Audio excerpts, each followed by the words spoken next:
I'd like to introduce our first panellist, Dr. Jonathan Webb. Dr. Webb is a science editor at the ABC. He spent 10 years in the UK, where he got a DPhil in neuroscience from Oxford. After leaving the lab to pursue science journalism, Jonathan worked as a science reporter for BBC News, covering everything from brains to bosons. He has live blogged a comet landing, conducted interviews inside a Hadron Collider, and broadcast live from under a tablecloth at a chemistry conference. And those of you in the room who enjoy listening to the radio may know him from Radio National Breakfast with Fran Kelly. Please make Jonathan very welcome.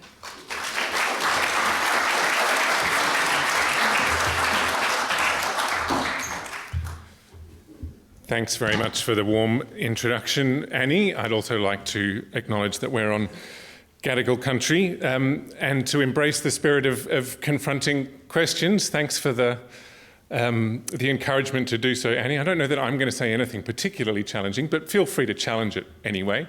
We're all about that at the ABC.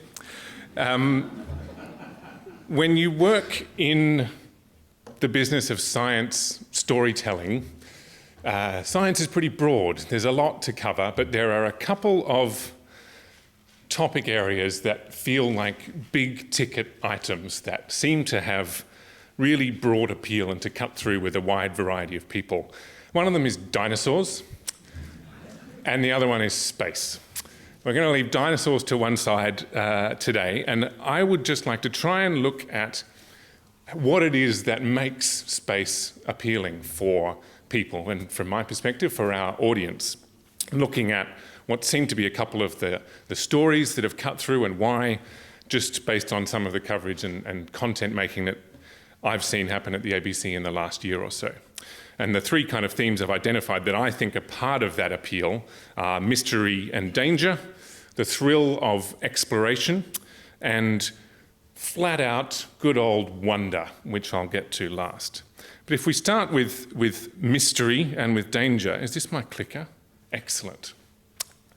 It doesn't get much more mysterious than black holes, arguably. And I'd be very surprised if you haven't already seen this picture, because it was pretty inescapable at the end of April when it was revealed by the Event Horizon Telescope. That is our first actual image of the event horizon of a black hole. On the day that news broke, it actually was released, and we knew this was coming. I actually covered the Event Horizon Telescope back in 2015 for the BBC, and they said then the picture would be out in 2017, so it was another 2 years after that. We knew it was coming, but it was 11:30 at night when the story actually broke, so I was in the newsroom helping it, get it up on the website and get out there. So it actually broke just before midnight, got about 50,000 views on the page even before the time had clocked over to the next day. And then the next day happened, and the news agenda got a bit of a shake-up. This is a screenshot on our news app from just before that, because the next morning Scott Morrison called the election. But our news site published 8 or 9 different stories about the election that Thursday. We did 2 stories on a black hole, and that's unusual for a science story. We're not normally called upon to do a follow-up. We just do one and get it out there. And you can guess who won in the page views. 9 or 10 stories about the election, 2 about this iconic brand new image of a black hole. And that's where all the attention was. It wasn't even a contest. And it wasn't a slow news day either. Julian Assange was arrested that day. And I think Geoffrey Rush won his defamation court case as well. Sorry, Julian, sorry, Geoffrey. You were third and fourth place, respectively. And I think that speaks to something, because there is not really a more mysterious frontier than the event horizon. And suddenly we were looking at it, and no one could look anywhere else. In fact, one of my colleagues on the news desk, Riley, observed that it was pretty obvious, looking at the results from the website, that Australians would rather stare into the void than think about another federal election. There's also a bit of a sense from black holes of danger, because we all know that if you fall across that horizon, you're not coming back, and there is this sense of peril as well.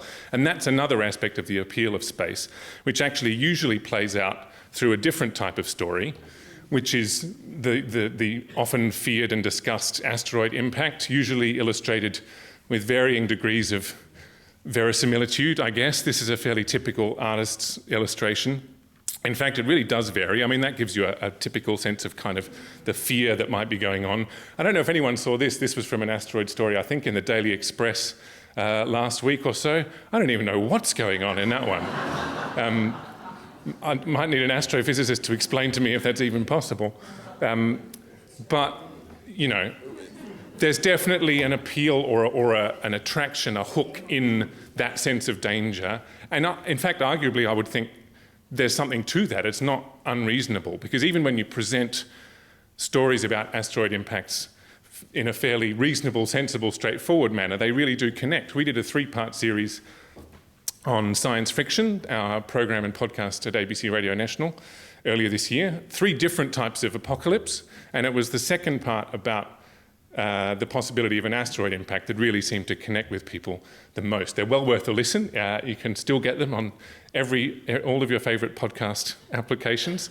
And yeah, people are genuinely, and I think justifiably, intrigued by this idea of space rocks that may be out there and do occasionally come quite close by, and what are we going to do about them? And this program interviewed someone whose actual job title is Planetary Defence Officer at NASA. And talked about the fact that there's not enough eyes on the sky in the southern hemisphere, for example, and there's a bit of a blind spot in terms of asteroids coming at us. And then, you know, it comes up a lot. BuzzFeed actually did a really good story, I think, on this, because every now and then they genuinely do sneak up on us. And if you read this, there are some fascinating exchanges among NASA staff members. They got hold of their emails, and they're very sniffy about some Australian reporting on this asteroid because they thought it was all scaremongering.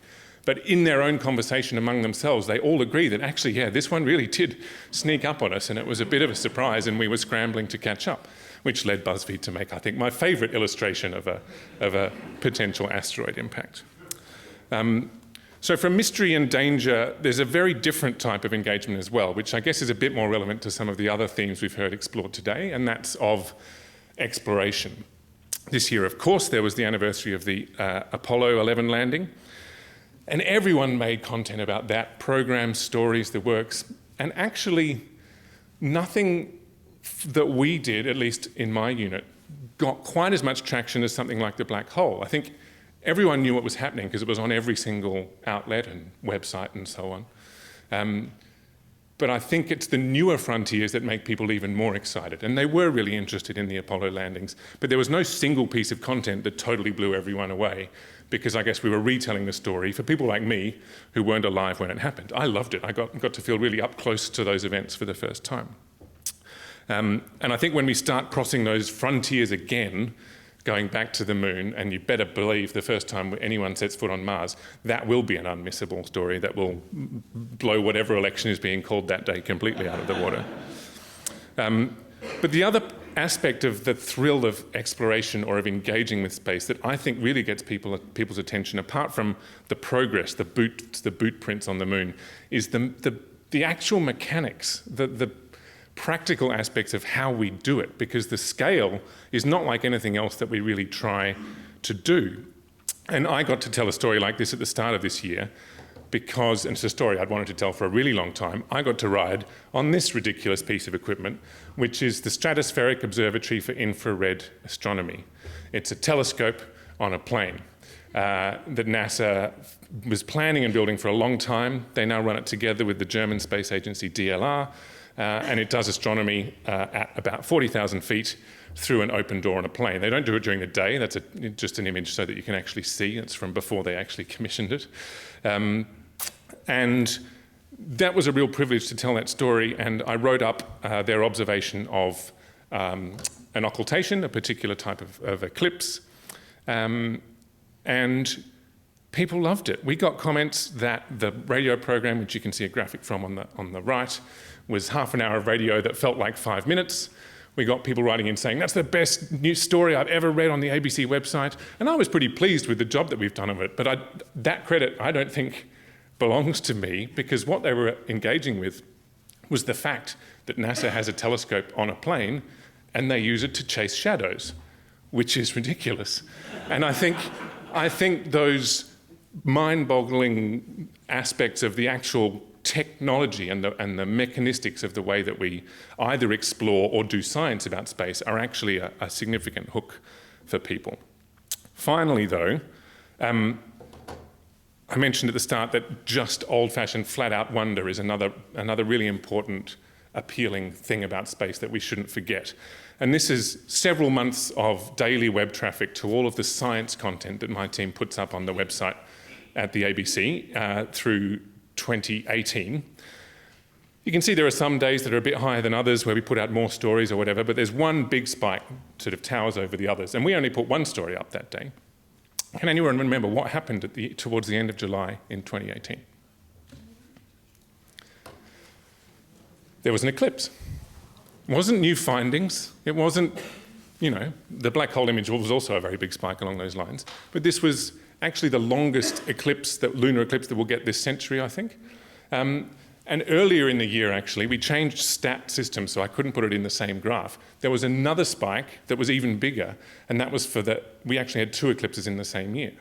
And most of that traffic comes from search. It comes from people typing into Google the fact that there's an eclipse happening and they want to know, where it is, how they can see it, and what's going on. These are big events for people, and it's news to me as someone who, thinks of himself as a hard-nosed news journalist by training, and used to kind of get a bit sniffy about eclipses because they just happen all the time, and they're not that interesting necessarily for scientists. But people really do care about them, and they look for them online, and if we can give them the information that they need, it works for us.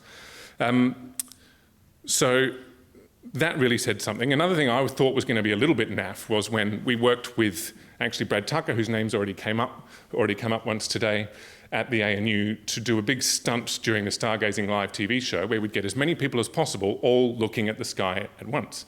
Sure enough, despite my reservations, we smashed the world record, and people turned out in their thousands to just get a telescope out, and they weren't looking at an unusual event, they were just looking at the moon, but we had more people looking at the same object than anyone had ever happened before, as clocked by the Guinness Book of Records anyway. And there's something about that straightforward sense of wonder that you can also share with people, because people were doing this with their families and their kids, that really, really resonates. So that old-fashioned wonder that you can share, I think, is an important thing not to neglect. And I promise this is my final slide. Annie, she's waving the time's up card at me very efficiently. We try to sum up that sense of wonder where you feel small and kind of dizzy just from the scale of the universe compared to yourself. We called it Cosmic Vertigo, and we created a podcast by the same name, which tries to tap into that sense of wonder. And we got possibly my favourite piece of feedback that we've ever received in the science unit from someone who had listened to this and was moved enough to write in. And what Matthew said was this, the usual: thank you very much for the great work. I've just gone and bought a telescope, and I'm going to use it to look at the stars with my son, who's currently so small that all he can do is chew on the handles. But that speaks, I think, to that straightforward sense of wonder and the ability to share it that we get from the sheer scale of space. And I'm finished by referring back. I heard Annie say that space is there for humanity, but I think part of the really popular appeal of space is this sense of complete kind of cosmic vertigo, as we dubbed it, which is actually that from the perspective of space, humanity is something of an afterthought. Thanks.